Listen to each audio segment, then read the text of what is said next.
আজকে আমি এক্সপ্লেন করতে যাচ্ছি একটি Telugu thriller drama movie boyfriend for hire, যার বাংলা অর্থ টাকা দিয়ে বয়ফ্রেন্ড কেনা।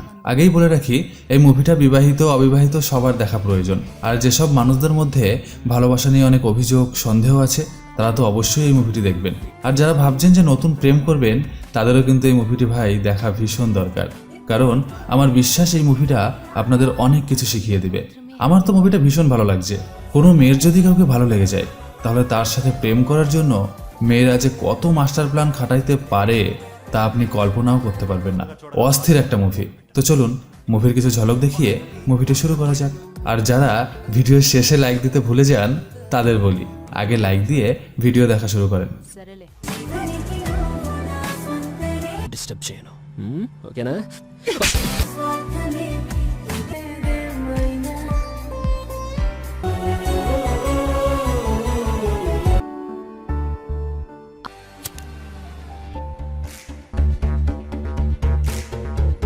মুভির প্রথমে আমরা অর্জুন নামে একটি ছেলেকে দেখতে পাই, যার একটি ফোনের আওয়াজে ঘুম ভাঙার পর ফোন রিসিভ করলে একটা মেয়ে বলতে লাগে, হ্যালো অর্জুন, আমি প্রিয়া। তুমি কি আজকে সারাদিন আমার সাথে সময় কাটাতে পারবা? আসলে তোমার সাথে দেখা না করে আমি আর থাকতে পারবো না, আমি খুব প্যারায় আছি। না প্রিয়া, আজকে আমি খুব বিজি থাকবো। ঠিক আছে, কমসে কম রাতে আসো। অর্জুন বলে, আমি তো রাতে কোনো মেয়ের সাথে দেখা করি না, আমি তোমার কাছে অন্য এক সময় যাব। একটু পরে প্রিয়া আবার ফোন করে এবং বলে, অর্জুন দুপুর 12টার সময় আসতে পারবে? অর্জুন বলে, না, তখন আমার মোনার সাথে অ্যাপয়েন্টমেন্ট আছে। আচ্ছা 2টোর সময়? না না, 2টোর সময় তো রমার কাছে যেতে হবে। ওহো, তাহলে বিকেল 4টে? অর্জুন বলে, না প্রিয়া, 6 মাস আগে কৃতি অ্যাডভান্স টাকা পাঠিয়ে আমাকে বুক করে রাখছে। প্রিয়া ফোন রাখলে অর্জুন ঈশিতা বলে একটা মেয়েকে ফোন করে, বলে, ঈশিতা আমি তোমার কাছে সকাল 10টায় যাব, তুমি টাকাটা পাঠিয়ে দাও। ঈশিতা অর্জুনকে 20,000 টাকা পাঠিয়ে দিলে অর্জুন রেডি হয়ে ঈশিতার সাথে একটি বারে দেখা করতে গিয়ে যখন ঈশিতার সাথে ড্যান্স করতে লাগে, তখন ওখানে বসা একটা মেয়ে যার নাম নাতাশা, সে তার বান্ধবীকে বলে, দোস্ত ওই ছেলেটাকে দেখ। নাতাশার বান্ধবী বলে, আরে বাস, ছেলেটা তো সেই হট। নাতাশা বলে, হট, কিন্তু এই মেয়েটা হচ্ছে 4 নম্বর গার্লফ্রেন্ড। নাতাশার বান্ধবী বলে, কি বলিস, এত গার্লফ্রেন্ড? নাতাশা বলে, সেদিন আমি যখন পার্লারে যাই তখন আমি এই ছেলেটাকে প্রথম দেখেই ক্রাশ খাই, আর তখনই একটা মেয়ে তার কাছে আসলে সে মেয়েটাকে জড়িয়ে ধরে। আমি ভাবি হয়তো এটা তার প্রেমিকা, কিন্তু দুপুরবেলা দেখি সে অন্য আর একটা মেয়ের সাথে বাইকে করে যাচ্ছে। আর বিকেলবেলা তো আমি পুরাই শক, দেখি একটা মেয়ে এই ছেলেটার গাড়িতে উঠে তাকে জড়িয়ে ধরলো, আর এখন এই নতুন মেয়েটার সাথে ড্যান্স করছে। আমার মনে হয় এর আরো অনেক গার্লফ্রেন্ড আছে। নাতাশার বান্ধবী বলে, যতই গার্লফ্রেন্ড থাকুক তবুও ছেলেটা কিন্তু সেই হট। নাতাশা বলে, একে আমার আজকে রাত্রেই চাই। কি বলিস দোস্ত, কেমনে, কিভাবে? এর মাঝেই অর্জুনের সাথে থাকা মেয়েটি পাশে লাল পানি নিতে আসলে নাতাশা তাকে বলে, ছেলেটা কত টাকা করে নেয় রাতের জন্য? ঈশিতা বলে, অর্জুন সবসময় রাতে সবার সাথে মিট করে না, আমি ফোন নাম্বার দিচ্ছি, তুমি কথা বলে নিও। নাতাশা ফোন নাম্বারটা নিয়ে তার বান্ধবীর কাছে ফিরে গিয়ে অর্জুনকে মেসেজ দিয়ে বলে, হাই হ্যান্ডসাম, আজকে রাতে কি তোমাকে পাবো নাকি কালকের জন্য অপেক্ষা করতে হবে? অর্জুন বলে, আজকে রাতটাই বেটার, কালকে আমি খুব বিজি থাকবো। এরপর নাতাশা বাসায় গিয়ে গোসল করে পুরা চিকচাক হয়ে ম্যাচ খেলার জন্য বেলুনের বাক্স নিয়ে অপেক্ষা করতে লাগে। আর তখন সেখানে অর্জুন আসে। কলিং বেলের আওয়াজ পেয়ে নাতাশা দৌড়ে দরজা খুলে অর্জুনকে দেখতে পেয়ে তার তো শরীরের ভিতর ম্যাচ খেলার জন্য কিরকম যেন ঝাঁকুনি পাকুনি শুরু হতে থাকে। তাই সে কোনো রকমভাবে অর্জুনকে ঘরের ভিতর নিয়ে এসে অর্জুনকে ধাক্কা মেরে তার বেডের উপর শুইয়ে দিয়ে যখন অর্জুনের উপর নাতাশা ঝাঁপিয়ে পড়তে যাবে, ঠিক তখন অর্জুন বলে, আরে আরে এটা কি করছেন, প্লিজ দূরে সরেন, এরকম করবেন না। কিন্তু নাতাশার পিকআপ তো পুরাই হাই, তাই সে অর্জুনকে যখন কিছুতেই ছাড়তে চায় না, তখন অর্জুন বাধ্য হয়েই নাতাশাকে একটি চেয়ারের সাথে তার কোমরে থাকা বেল্ট দিয়ে ভালোভাবে বেঁধে ফেলে। নাতাশা বলে, হয়ে তোমার তো দেখি সেই এক্সপিরিয়েন্স, এই স্টাইলে ম্যাচ খেলতে আমারও সেই লাগে। অর্জুন বলে, আরে ধুর, আপনি কি সব কথা বলেন, আপনি যা ভাবছেন আমি সেরকম না। নাতাশা বলে, যে ঘন্টায় ঘন্টায় গার্লফ্রেন্ড পাল্টায় সে কিরকম তাহলে একটু শুনি। আরে ম্যাডাম, আমি এখনো সম্পূর্ণ ভার্জিন, বুঝছেন? ও তাই বুঝি, তুমি বুঝি অনেকটা ভার্জিন? শুনুন ম্যাডাম, আপনি যা ভাবার ভাবেন, কিন্তু আমি সত্যিই ভার্জিন। নাতাশা বলে, যত সব মিথ্যে কথা। এই কথা শুনে তো অর্জুনের প্রেস্টিজে খুব আঘাত লাগে। সে তখন বলে, আচ্ছা ঠিক আছে, আমাকে 10 মিনিট সময় দেন, আমি পুরো ব্যাপারটা আপনাকে বলছি। নাতাশা বলে, এই শোনো, আমি এত সুন্দর একটা রুম বুক করছি তোমার গল্প শোনার জন্য না, বুঝছো? অর্জুন বলে, আপনি কত দামের রুম বুক করেছেন সেটা ব্যাপার না, আপনি যদি আমার ব্যাপারে জানতে চান বলেন, না হলে আমি এখনই এখান থেকে চলে যাব। নাতাশা বলে, ঠিক আছে, আমার যা লস হওয়ার তা তো হয়েই গেল, বলো কি বলবা। অর্জুন তখন তার সম্বন্ধে বলতে লাগলে সিন চলে যায় অতীতে, যেখানে অর্জুন একটা সাইকেল নিয়ে স্কুলে যেতে লাগলে একটা মেয়ে তার দিকে রাগে কটমট করে তাকাতে থাকে। আসলে অর্জুনের উপর এই মেয়েটার কোনো রাগ নেই, রাগ ওই সাইকেলটার উপর, কারণ তার বাবা বলেছে যে সে যদি স্কুলে টপ র্যাঙ্ক না করতে পারে তাহলে তাকে তার বাবা সাইকেল কিনে দিবে না। এদিকে অর্জুন পড়াশোনায় এতই ভালো যে তাকে পিছনে ফেলে সে কিছুতেই টপ র্যাঙ্ক করতে পারে না।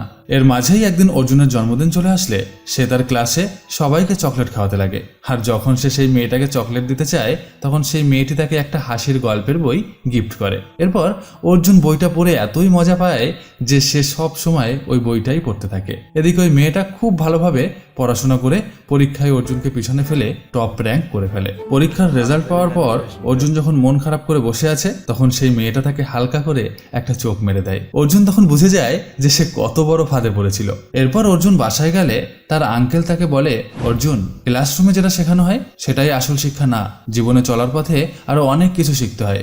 আসেন আপনাদের আগেই আঙ্কেলের পরিচয় দিয়ে নি। ইনি প্রেম করে বিয়ে করেছিল, কিন্তু 1 বছর কাটাতে না কাটাতেই আঙ্কেলের বউয়ের সাথে আঙ্কেলের তুমুল ঝগড়াঝাটি শুরু হয়ে যায়, আর তারপর আঙ্কেলের ডিভোর্স হয়ে যায়। তো সেই আঙ্কেল অর্জুনকে বলে, শোন অর্জুন, জীবনে কোনোদিন কোনো মেয়েকে বিশ্বাস করবি না, বিশেষ করে যেই মেয়ে তোর উপরে খুব বেশি ইন্টারেস্ট দেখাবে তাকে তো বিশ্বাস করবিই না।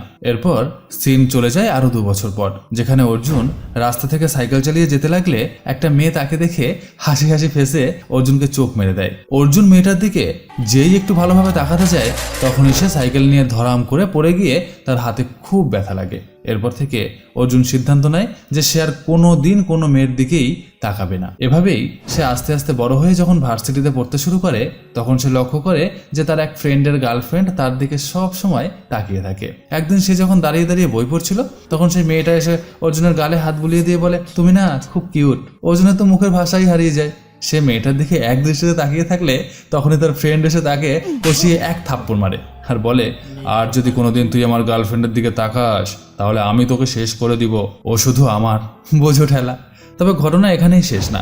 কলেজ শেষ করে সে যখন একটা কোম্পানিতে চাকরি করতে ঢোকে তখন তার বস কিছু মেয়ের সঙ্গে একটা টিম বানিয়ে তাদের একসাথে কোম্পানির একটা প্রজেক্ট বানাতে বলে। অর্জুন কি আর করে, বাধ্য হয়েই সে মেয়েদের সাথে কাজ করতে শুরু করে এবং ধীরে ধীরে সে ভাবতে থাকে যে না, এখানকার মেয়েগুলো খুব ভালো এবং হেল্পফুল। তাই সে যখন তাদের বিশ্বাস করতে শুরু করে তখনই শুরু হয় আর এক ঝামেলা। কোম্পানির প্রজেক্ট তৈরি হয়ে যাওয়ার পর সেই প্রজেক্ট অর্জুন ক্লায়েন্টদের সামনে দেখিয়ে বলে, আমাদের কোম্পানি খুবই শক্তিশালী, আর তার থেকেও বেশি শক্তিশালী আমাদের কোম্পানির তৈরি করা লোহার রড, যা দিয়ে আপনি নিজের বাসা বানান কিংবা বড় ইমারত, কোনো ভূমিকম্পই তাকে এক চুলো টলাতে পারবে না। অর্জুন যখন এই কথা বলতে লাগে তখনই তার প্রেজেন্টেশনের সেই বড় বিল্ডিং ভেঙে মাটির সাথে মিশে যায়, আর ক্লায়েন্টরা এইসব দৃশ্য দেখে অর্জুনের বসকে উল্টোপাল্টা বলে সেখান থেকে চলে যায়।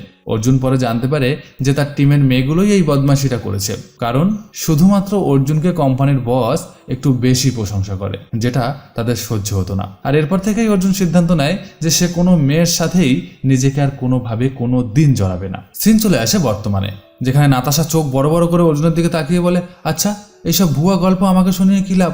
যদি তোমার মেয়েদের উপর এতই রাগ, এতই ঘেন্না হবে তাহলে প্রতিদিন ঘন্টায় ঘন্টায় গার্লফ্রেন্ড পাল্টাও কিভাবে? আমাকে কি বোকা পাইছো? আর সকালে বারে বসে ওই মেয়েটার সাথে নাচানাচি বা কেন করছিলে? অর্জুন বলে, আরে দাঁড়াও, আমার গল্পটা তো পুরো শেষ করতে দাও। তখনই সিন পিছিয়ে যায় এক রাতে, যেখানে অর্জুন তার মা বাবার সাথে ডিনার করতে বসলে তার মা একটা মেয়ের ছবি অর্জুনের খাবার প্লেটে দিয়ে বলে, এই নে। একই মা, আমার খাবার কই? আর এই মেয়েটাই বা কে? অর্জুনের বাবা বলে, এই মেয়েটাকে দেখে পছন্দ হয় কিনা সেটা বল, যদি পছন্দ হয় তাহলে এর সঙ্গে তোকে বিয়ে দিব। অর্জুন বলে, তোমাদের ইচ্ছা খুশি নাকি? আমি এখন বিয়ে করব না, এখন মানে আর কোনোদিনই বিয়ে করব না। অর্জুনের বাবা অর্জুনের দিকে ভালোভাবে তাকিয়ে বলে, কেন অর্জুন, তোর শরীরে কি কোনো সমস্যা আছে? অর্জুন তো রেগে মেগে বলে, বাবা তুমি চুপ করবা। অর্জুনের বাবা অর্জুনের মাকে বলে, না, ছেলে আমাদের ঠিকই আছে, না হলে এত রাগ করতো না। যাই হোক অর্জুন, এই বছরের মধ্যেই আমরা তোর বিয়ে দিব। আমি তোকে 6 মাস সময় দিচ্ছি, এর মধ্যে হয় তুই কোনো মেয়ে ঠিক করবি, আর না হলে আমাদের পছন্দ মতো মেয়ের সঙ্গেই তোর বিয়ে দিব, এটাই ফাইনাল। এই বলে অর্জুনের বাবা সেখান থেকে চলে গেলে অর্জুন তো মহা চিন্তায় পড়ে যায় এবং সে তার সেই আঙ্কেলের কাছে গিয়ে তার সমস্যার কথা বললে আঙ্কেল বলে, তোর বাবা যখন বলে দিয়েছে যে সে 1 বছরের মধ্যে বিয়ে দেবে তখন সে বিয়ে দিয়েই ছাড়বে। অর্জুন বলে, তাহলে এখন কি করার? তুমি কি কোনো পরামর্শ দিতে পারো? আঙ্কেল বলে, ভালো লোকের কাছে আইছিস অর্জুন, তোকে আমি কি পরামর্শ দেবো বল? আমি তো নিজের জন্যই সঠিক বউ খুঁজে আনতে পারলাম না, আর যার জন্য আমার ডিভোর্স হয়ে গেল। তবে হ্যাঁ, দেখতে সুন্দর হলেই যে সেই মেয়ে ভালো সেটা কিন্তু না। তাই এমন মেয়ে পছন্দ করবি যার সাথে সারা জীবন চলতে পারবি। কিন্তু অর্জুন কি করে বুঝবে যে কোন মেয়ে তার সাথে সারা জীবন থাকতে পারবে? সে তো ভীষণ প্যারায় পড়ে যায়। তাই পরদিন সকালে সে একটি রেস্টুরেন্টে তার বন্ধু বালুকে নিয়ে মেয়ে খুঁজতে যায় এবং সেখানে গিয়ে সে এক এক করে অনেক মেয়ের সাথে কথা বলার চেষ্টা করে, কিন্তু কেউই তাকে পাত্তা দেয় না। আর এর মাঝেই একটা মেয়ে তার বান্ধবীদের নিয়ে ওই রেস্টুরেন্টের ভিতরে ঢুকতে লাগলে অর্জুনের তার দিকে চোখ যায় এবং সে প্রথম দেখাতেই এই মেয়েটার উপর ক্রাশ খায়। তাই অর্জুন যখন ঠিক করে যে সে ওই মেয়েটার সাথে কথা বলতে যাবে, ঠিক তখনই কোথা থেকে যেন একটা মেয়ে এসে অর্জুনকে জড়িয়ে ধরে বলে, প্লিজ তুমি আমার সাথে 2 মিনিটের জন্য একটু বয়ফ্রেন্ডের অভিনয় করো না, পিছনেই আমার এক্স বয়ফ্রেন্ড আসছে। অর্জুন বলে, তাতে আমার কি? আমি কেন তোমার বয়ফ্রেন্ড হওয়ার অভিনয় করতে যাবো? ছাড়ো আমাকে। মেয়েটা বলে, প্লিজ একটু বোঝার চেষ্টা করো, আসলে ওই ছেলেটা অনেক মেয়ের সাথে প্রেমের অভিনয় করে, আর আমি এটা জানতে পেরে যখন ওকে এড়িয়ে যাওয়ার চেষ্টা করি তখন ও আমাকে বলছে ও আমার কিছু পার্সোনাল ছবি সোশ্যাল মিডিয়ায় ছড়িয়ে দিবে। এর মধ্যেই মেয়েটার এক্স বয়ফ্রেন্ড সেখানে আসলে অর্জুন বলে, আরে তুমি আমার গার্লফ্রেন্ডের পিছনে কেন পড়ে আছো? এখন আমি ওর বয়ফ্রেন্ড, তাই তুমি ওকে আর ডিস্টার্ব করো না। ছেলেটা বলে, আরে ভাই, এই মেয়েটাকে তুমি কেন গার্লফ্রেন্ড বানালা? এই মেয়েটার সাথে তো আমার সব কিছু হয়ে গেছে, আর সেই সব ছবিও আমার কাছে আছে, তুমি দেখবা? অর্জুন বলে, ওইসব আমার কাছে দেখার দরকার নেই, আমি ওকে ভালোবাসি, এটাই যথেষ্ট। ছেলেটা আর কি করে, শেষে নিরুপায় হয়ে সেখান থেকে চলে যায়। মেয়েটা অর্জুনকে বলে, আচ্ছা তুমি আয়নার সামনে দাঁড়িয়ে দাঁড়িয়ে একা একা কথা বলছিলে কেন? অর্জুন বলে, মেয়েদের সাথে কিভাবে কথা বলতে হয় সেটা প্র্যাকটিস করছিলাম। আসলে আমি কথা বলে আগে বুঝে নিতে চাই যে মেয়েটা আমার জন্য কতটা সুইটেবল বা তার জন্য আমি কতটা যোগ্য। এরপর অর্জুন তার সমস্ত সমস্যার কথা মেয়েটিকে জানালে মেয়েটি বলে, একটা কাজ করো, তুমি যেভাবে আজকে আমার সমস্যা মিটিয়ে দিলে ঠিক এই রকম অনেক ধরনের প্যারা মেয়েরা ফেস করে, তুমি টাকা নিয়ে এইসব সমস্যার সমাধান করতে পারো, তাহলে তোমার অনেক মেয়ের সাথে পরিচয় হবে, আর তাদের মধ্যে কাউকে হয়তো তোমার ভালো লেগে যেতে পারে, মানে রদ দেখাও হবে আর কলা বেচাও হবে। এই বলে মেয়েটা সোশ্যাল মিডিয়ায় একটা পোস্ট করে যেখানে লেখা ছিল বয়ফ্রেন্ড ফর হায়ার, যার বাংলা অর্থ এখানে টাকা দিয়ে বয়ফ্রেন্ড কেনা যায়, আর নিচে অর্জুনের ফোন নাম্বারটাও দিয়ে দেয়। এরপর মেয়েরা চলে গেলে অর্জুন সেই মেয়েটাকে খুঁজতে আসে, যে মেয়েটাকে সে রেস্টুরেন্টে প্রথম ঢুকতে দেখেছিল, কিন্তু কপাল খারাপ হইলে যা হয়, মেয়েটা কখন যেন সেখান থেকে চলে গেছে। আর এরপর থেকেই অর্জুন টাকার বিনিময়ে মেয়েদের হেল্প করতে লাগে। এবার সিন বর্তমানে আসলে অর্জুন নাতাশাকে বলে, তুমি যেই 2 দিন আমাকে বিভিন্ন মেয়ের সাথে দেখেছো, তারা প্রত্যেকেই কোনো না কোনো সমস্যার জন্য আমাকে হায়ার করেছিল, যে সমস্যার সমাধান আমি করে দিয়েছি, আর এই কাজ করার জন্যই আমি আমার নিজের অফিস থেকে চাকরি ছেড়ে দিয়েছি। এর মাঝেই অর্জুনের ফোনে একটা ফোন আসলে কোনো একজন মেয়ে বলে, হ্যালো, আমি দিব্যা। অর্জুন, আমি একটা বড় সমস্যায় ফেসে গেছি, এটা আমার জীবন মরণের ব্যাপার, আমি কি তোমাকে হায়ার করতে পারি? অর্জুন বলে, ঠিক আছে, কাল দুপুর 12টায় হোটেল ক্যালিফোর্নিয়ায় আমি তোমার জন্য অপেক্ষা করব। এই বলে নাতাশার হাতের বাঁধন খুলে দিয়ে অর্জুন সেখান থেকে চলে যায়। সিন চলে আসে পরের দিন দুপুর 12টায় হোটেল ক্যালিফোর্নিয়ায় অর্জুন অপেক্ষা করছে, আর ঠিক তখনই একটা মেয়ে সেখানে আসে, আর অর্জুন তো মেয়েটাকে দেখে সোনায় পুরো সোহাগা হয়ে যায়, কারণ এই শরীরে দেখেই অর্জুন সেদিন ক্র্যাশ খাইছিল, কিন্তু অন্য একটা মেয়েকে তার বয়ফ্রেন্ডের হাত থেকে বাঁচাতে গিয়ে এই মেয়েটা হাতছাড়া হয়ে গেছিল। তো মেয়েটা কাছে এসে অর্জুনকে বলে হাই। অর্জুন তো কোনো উত্তরই দিতে পারে না, সে তো মনে মনে এই মেয়েটাকে নিজের বউ ভেবে হানিমুনে পাড়ি দিছে। মেয়েটা বলে, হ্যালো, আমার নাম দিব্যা, শুনতে পাচ্ছ? অর্জুন এতক্ষণ পর বাস্তবে ফিরে এসে বলে, হ্যাঁ হ্যাঁ বলো, তুমি আমাকে কি কারণে হায়ার করতে চাও? দিব্যা বলে, আসলে আমার কলেজের একজন সিনিয়র অনেক দিন ধরে আমাকে ডিস্টার্ব করছে, আমি ভালোভাবে পড়াশোনায় মনে দিতে পারছি না, আর পড়াশোনা না করতে পারলে কিভাবে চাকরি করবো বলো তো? আমার কাছে যে নিজের ক্যারিয়ার তৈরি করাটাই একমাত্র উদ্দেশ্য। অর্জুন বলে, ও আচ্ছা, বুঝেছি, তার মানে আমাকে তোমার বয়ফ্রেন্ড হতে হবে, তাই তো? বয়ফ্রেন্ড হতে হবে, তবে একদিনের জন্য। শুধু আমি আমার কলেজের সিনিয়রের কাছে তুমি আমার বয়ফ্রেন্ড বলে পরিচয় দিব, তাহলে সে হয়তো আমাকে আর ডিস্টার্ব করবে না, আর তারপর তোমার কাজও শেষ। এই বলে দিব্যা অর্জুনকে নিয়ে তার কলেজে গিয়ে তার সিনিয়র ভিকির কাছে গিয়ে বলে, ভিকি, এর নাম অর্জুন, ও আমার বয়ফ্রেন্ড, আমাকে অনেক বেশি ভালোবাসে, তাই ভাবলাম আজকে একটু ওকে কলেজে ঘুরিয়ে নিয়ে যাই। এরপর তারা ওখান থেকে চলে গেলে ভিকি তো রেগে আগুন হয়ে অর্জুনের দিকে তাকিয়ে থাকে। কিন্তু ভাই, সমস্যা এখানেই শেষ না। তো অর্জুনের কাজ শেষ হয়ে যাওয়ার পর সে চলে গেলে ওই রাতেই ভিকি দিব্যাকে ফোন দিয়ে বলে, এই দিব্যা, আমি জানি তুমি মিথ্যা কথা বলছো, আমি কলেজে তোমাকে সব সময় লক্ষ্য করেছি, কখনো তো তোমাকে এই ছেলেটার সাথে দেখিনি।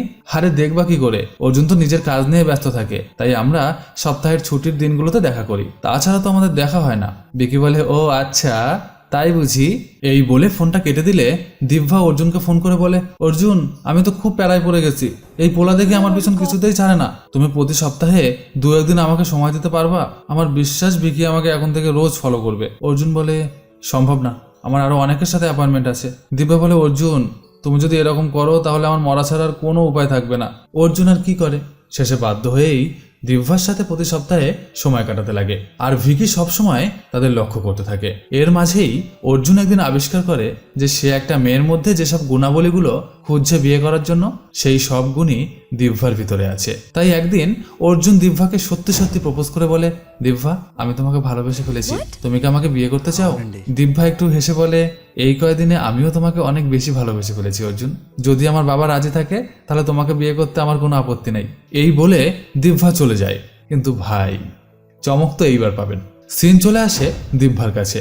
দিব্যা ভিকিকে বলছে, ভিকি তোকে অনেক ধন্যবাদ আমাকে হেল্প করার জন্য, অর্জুন আমাকে বিয়ে করতে রাজি হয়েছে দোস্ত। আরে ভিকি দেখি দিব্যার ফ্রেন্ড, তার মানে অর্জুনকে দিব্যা প্রেমের জালে ফাঁসিয়েছে। ভাই সত্যি সত্যিই প্রেমের জালে ফাঁসিয়েছে। আর কিভাবে ফাঁসিয়েছে দেখেন।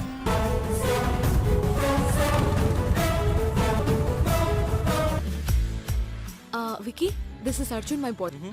Hi bro, nice meeting you. Okay, bye. తనకి కాలేజ్ చూపిద్దామని. এবার ভিকি বলে, কিন্তু পূজা তুই অর্জুনের মধ্যে এমন কি স্পেশাল দেখলি যার কারণে তুই এত কষ্ট করে নিজেকে পাল্টে অর্জুনের প্রেমে পড়লি? পূজা বলে, কিছুদিন আগে ড্যাডি আমার জন্য একটা সম্বন্ধ নিয়ে আসে, ছেলে বিদেশে থাকে, অনেক টাকার মালিক, ড্যাডির তো খুব পছন্দ। কিন্তু আমি যখন সেই ছেলের সাথে আলাদাভাবে কথা বলে জিজ্ঞাসা করি যে আচ্ছা বিয়ের পর তোমার কি ইচ্ছা, তখন সে আমাকে বলে, আমি আমার বিজনেস অনেক বড় করতে চাই, আমি অনেক টাকার মালিক হতে চাই, আমার ছেলে মেয়েকেও আমি অনেক বড় মানুষ বানাতে চাই। কিন্তু সত্যি কথা কি জানিস দোস্ত, তার সেই স্বপ্নের মধ্যে কোথাও আমার সুখের কথা ছিল না, যে আমি কিসে সুখে থাকবো। তাই আমি মাকে বলে দিই যে আমি এই ছেলেকে বিয়ে করব না। এরপর আমি একদিন একটা রেস্টুরেন্টে যাই, আর সেখানেই প্রথম আমি অর্জুনকে দেখি একটা আয়নার সামনে দাঁড়িয়ে সে মেয়েদের সাথে কিভাবে কথা বলতে হয় সেটা প্র্যাকটিস করছে। এরপর আমি আমার বান্ধবীদের নিয়ে অর্জুনের সাথে যখন কথা বলতে যাব বলে ভাবছি, ঠিক তখনই একটা মেয়ে এসে অর্জুনকে জড়িয়ে ধরে। আর কথা বলা হয় না, কিন্তু বাড়ি এসে আমার বারবার মনে হতে থাকে যে ওই মেয়েটা অর্জুনের গার্লফ্রেন্ড না, তাহলে তো অর্জুন ওকে জড়িয়ে ধরতো। তাই আমি পরদিন থেকে অর্জুনকে ফলো করা শুরু করি। আর তখন একটা মেয়ের কাছ থেকে জানতে পারি যে অর্জুন টাকার বিনিময়ে মেয়েদের হেল্প করে এবং সে খুবই চরিত্রবান এবং একটা ভালো ছেলে। আমার অর্জুনের এই কাজটা খুব ভালো লাগে, তাই ওকে আরো ফলো করতে থাকি। আর একদিন অর্জুন তার ফ্রেন্ডের সাথে রেস্টুরেন্টে বসে যখন কথা বলছিল, তখন আমি শুনে নিই যে অর্জুন তার ফ্রেন্ডকে বলছে যে যদি এই কাজ করতে করতে কোনো মেয়ের মধ্যে সে একটা মেয়ের মধ্যে যে গুণগুলো খোঁজে সেগুলো পেয়ে যায়, তাহলে সে তাকে বিয়ে করবে। আর সেই গুণগুলো হচ্ছে, একটা মেয়ের আত্মসম্মান থাকতে হবে, অপরকে সম্মান করতে জানতে হবে, নিজে ভবিষ্যতে তার ক্যারিয়ারের জন্য কি করতে চায় সেই সম্বন্ধে একটা সঠিক ধারণা থাকতে হবে, কাউকে ছোট চোখে সে কখনোই দেখবে না এবং অন্যায় দেখলেই প্রতিবাদ করবে। কিন্তু এর কোনো গুণই আমার মধ্যে নেই, তবুও আমি অনেক চেষ্টা করে সেই গুণগুলো ওর সামনে তুলে ধরি, কারণ প্রথম দেখাতেই ওকে আমার খুব পছন্দ হয়েছিল। ভিকি বলে, কিন্তু দিব্যা জীবনটা অনেক বড়, তুই যদি কোনোদিন অর্জুনের কাছে ধরা পড়ে যাস আর সে যদি বুঝতে পারে যে সে যেরকম মেয়ে চায় তুই সেরকম নয়, তাহলে কি হবে? দিব্যা বলে, তুই চিন্তা করিস না ভিকি, আমি ওকে আমার ভালোবাসা দিয়ে পাগল করে দিব। তো এরপরে সিন চলে আসে অর্জুনের বাড়িতে। অর্জুনের মা বাবা যখন সকালে নাস্তা করছিল, তখন অর্জুন তার মোবাইলে দিব্যার ফটো বের করে তাদের প্লেটের উপর রেখে বলে, এই নাও, একে আমি বিয়ে করব। অর্জুনের মা বাবা তো মেয়েকে দেখে ভীষণ খুশি। অর্জুনের মা বলে, অর্জুন মেয়েটা কিন্তু দেখতে খুব সুন্দর। না মা, ও শুধু সুন্দর বলেই আমি ওকে বিয়ে করতে চাই না, ওর মধ্যে এমন কিছু গুণ আছে যে গুণগুলো আমি পছন্দ করি। এরপর দুই পরিবারের সম্মতিতে তাদের এঙ্গেজমেন্টের দিন পাকা হয়। আজ তাদের এঙ্গেজমেন্ট। অর্জুন আজ নিজের জন্য গর্বিত, কারণ সে সত্যিকারের একটা ভালো মেয়ে বেছে পেয়েছে। এদিকে দিব্যা মনে মনে ভাবে, অর্জুন তোমার মতো ছেলে পেয়ে আমি সত্যি জীবনে ধন্য, তোমাকে আমার ভালোবাসা দিয়ে সারা জীবন বেঁধে রাখবো।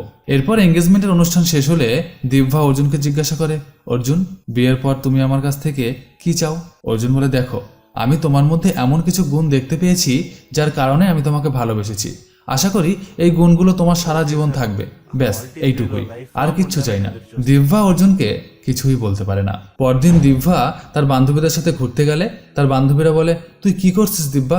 অর্জুন যে কোয়ালিটিগুলো পছন্দ করে সেগুলো তো তোর কিছুই নেই, ও যেদিন জানতে পারবে যে তোর এই কোয়ালিটিগুলো নেই সেদিন তো তুই মহা বিপদে পড়বি।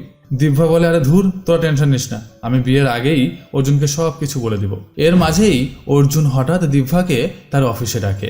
দিব্যা অর্জুনের অফিসে গেলে অর্জুন বলে, দিব্যা আজকে আমাদের অফিসে একজন মোটিভেশন স্পিকার আসার কথা ছিল, কিন্তু একটা সমস্যার কারণে সে আসতে পারবে না, আর হাতেও বেশি সময় নেই, তাই বলছি তুমি প্লিজ আজকের জন্য মোটিভেশনাল স্পিকার হয়ে যাও না, না হলে আমার চাকরি চলে যাবে। দিব্যা বলে, অর্জুন আমি কিভাবে লোককে মোটিভেট করব, আমি তো নিজেকেই মোটিভেট করতে পারি না। অর্জুন বলে, দিব্যা আমি তোমাকে দেখে অনেক মোটিভেটেড হই, আমি জানি তুমি এই কাজ পারবা, তোমার মধ্যে সেই গুণ আছে। দিব্যা তো অবাক, তার তো হাত পাও কাঁপতে শুরু করে। এরপর সেদিনকার মতো সবকিছু ম্যানেজ করে। এর মধ্যেই কেটে যায় আরো 3টে মাস। দিব্যা ধীরে ধীরে বুঝতে পারে যে সে সত্যি অর্জুনের সাথে চিটিং করেছে। এইভাবে নিজের আসল সত্তাকে লুকিয়ে অর্জুনের মতো করে অর্জুনের সাথে সে আর চলতে পারবে না। তাই সে তার বন্ধু ভিকিকে আর তার এক বান্ধবীকে তার সাথে দেখা করতে বলে। ভিকি আর দিব্যার সেই বান্ধবী আসলে তারা 3জনে মিলে যখন পরামর্শ করছিল যে এখন কি করা যায়, ঠিক তখনই সেখানে অর্জুন আসে এবং দিব্যাদের সমস্ত কথা সে শুনে নেয়। এরপর সে দিব্যার কাছে এসে বলে, হাই দিব্যা, আমি তোমার বাড়ি গেছিলাম, তোমার মা বললো যে তুমি ভিকির সাথে একটু বাইরে বেরিয়েছো। হাই ভিকি, কেমন আছো? ভিকি, আমি তোমাকে ভেবেছিলাম যে তুমি সত্যিই বুঝি দিব্যার কলেজের সিনিয়র, কিন্তু এখন তো জানতে পারলাম যে তুমি দিব্যার কাজিন। বেশ ভালো, কোনো সমস্যা নেই, তোমরা দুজনে মিলে খুব সুন্দরভাবে সমস্ত কিছুটা সামলে নিয়েছো, আর আমি বড়দের মতো কিছুই বুঝতে পারলাম না। ভেরি ওয়েল, ঠিক আছে, তোমরা এনজয় করো, আমি যাই, ঠিক আছে। ভিকি অর্জুনকে আটকাতে চাইলেও অর্জুনকে সে আটকাতে পারে না। তখন অর্জুনের পিছে পিছে দিব্যা এসে বলে, অর্জুন প্লিজ তুমি আমার একটা কথা শোনো। অর্জুন বলে, তোমার আর কি বলা বাকি আছে, যা বলার তা তো আমি সব শুনেই নিয়েছি, প্লিজ অর্জুন তুমি আমাকে ক্ষমা করে দাও। আমি সব মিথ্যার মধ্যেও তোমাকে একটা সত্যি বলেছি, আর সেটা হলো আমি তোমাকে ভীষণ ভালোবাসি, তুমি আমাকে ছেড়ে চলে যেও না প্লিজ অর্জুন। অর্জুন বলে, দিব্যা আমি যে কোয়ালিটিগুলো একটা মেয়ের মধ্যে চেয়েছিলাম তার কোনোটাই তোমার মধ্যে নাই, তাই আমি তোমার কাছে থাকতে পারবো না। অর্জুন এটা তোমার ধারণা যে তুমি যে কোয়ালিটিগুলো চাও সেগুলো একটা মেয়ের মধ্যে থাকলেই হয়তো সে তোমার সাথে সারা জীবন কাটাবে, কিন্তু আসল সত্যি কি জানো, যখন তুমি সারাদিন অফিসের কাজ করে ক্লান্ত হয়ে বাড়ি ফিরবে তখন ওই কোয়ালিটিগুলো না, বরং একটা ভালোবাসার মানুষের প্রয়োজন হবে, যার কোলে মাথা রেখে তোমার সব ক্লান্তি দূর হবে। দিনের শেষে ভালোবাসাটা মানুষের বড়ই প্রয়োজন অর্জুন। কেউ কখনো কারো জীবনে পারফেক্ট হয় না, বরং কারো খারাপ গুণ ভালো গুণ সবটুকুকেই ভালোবেসে তাকে নিজের মতো পারফেক্ট বানিয়ে নেওয়াটাই ভালোবাসা। হ্যাঁ আমি ভুল করেছি, তোমাকে ভালোবেসে আমার ভিতরে থাকা আসল সত্তাকে লুকিয়ে তোমার মতো হতে চেয়ে, আর এর মধ্যেও কিন্তু আমার ভালোবাসাটাই লুকিয়ে আছে। এটাও কিন্তু প্রমাণ করে যে আমি তোমাকে ভালোবাসি বলেই এটা করেছি। কিন্তু অর্জুন তার কোনো কথাই শোনে না। সে যখন চলে যেতে লাগে তখন দিব্যা বলে, অর্জুন একটা কথা মনে রেখো, তুমি কখনোই কোনো পারফেক্ট মেয়ে খুঁজে পাবে না, কারণ তুমি নিজেই পারফেক্ট না। এরপর অর্জুন চলে গেলে দিব্যা সেখানে দাঁড়িয়েই অঝোর নয়নে কাঁদতে থাকে। সিন চলে আসে অর্জুনের বাড়িতে। অর্জুনও দিব্যাকে ছাড়া ভালো নেই। সে মুখে যতই বলুক যে সে দিব্যাকে ভালোবাসে না, কিন্তু সে নিজের অজান্তেই দিব্যাকে অনেক বেশি ভালোবাসে। এদিকে দিব্যাও বাড়িতে জানিয়ে দেয় অর্জুন তাকে বিয়ে করবে না, এবং কি কারণে করবে না সেটাও বলে। তাই তার পরিবার তার জন্য একটি ভালো ছেলে খোঁজ করে বিয়ে ঠিক করে ফেলে। এই খবর অর্জুন পাওয়ার পর সে দিব্যাকে খুঁজতে খুঁজতে একটা রেস্টুরেন্টে আসে, যেখানে দিব্যার হবু বড় উপস্থিত ছিল। দিব্যা অর্জুনকে দেখে সেখান থেকে চলে যেতে লাগলে অর্জুন বলে, দিব্যা আমি সত্যিই ভুলছিলাম, ভালোবাসা কোনো কন্ডিশন মানে না, তুমি প্লিজ আমাকে ক্ষমা করে দাও, এখন আর সময় নেই, তুমি তোমার রাস্তা মাপো। সেদিন তুমি আমাকে ছেড়ে চলে গেলে, আমার একটা কথাও বিশ্বাস করোনি, আর যেখানে বিশ্বাসই নেই সেখানে ভালোবাসা কি করে থাকবে বলো। এই বলে দিব্যা চলে যেতে লাগলে অর্জুন বলে, দিব্যা আমি কি তোমাকে একদিনের জন্য টাকা দিয়ে কিনতে পারি? দিব্যা তো অবাক, আর সাথে সাথে তার হবু স্বামীও অবাক হয়ে অর্জুনের দিকে তাকায়। অর্জুন বলে, হ্যাঁ আমি তোমাকে একদিনের জন্য হায়ার করতে চাই, এই গোটা দিনটা আমি তোমাকে আমার সমস্ত মনের কথাগুলো বলতে চাই, তার জন্য তোমাকে টাকাও দিব।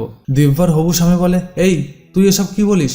তুই জানিস আমি তোকে এই কথা বলার জন্য জেলে দিতে পারি, আর তোর কি মনে হয় যে দিব্যা সেই রকম মেয়ে? অর্জুন বলে, আরে ভাই তোমার হবু বউ আমাকে 1 মাসের জন্য হায়ার করছিল, সেই বেলায় বুঝি কোনো দোষ নাই? লোকটা দিব্যাকে বলে, এই দিব্যা এই পোলা কি কয়, সব কি সত্যি? দিব্যা বলে, আমি ওকে হায়ার করেছিলাম, কিন্তু সেটা অন্য কাজে। কি বলো তুমি এইসব? না না আমি তোমাকে বিয়ে করতে পারবো না। থ্যাংক ইউ ভাই, তুমি সত্য কথাটা বিয়ের আগে বলে দিছো, তার জন্য আমি চললাম। এই বলে লোকটা চলে গেলে দিব্যা অর্জুনকে বলে, এই তুমি আমার বিয়ে ভেঙে দিলা কেন?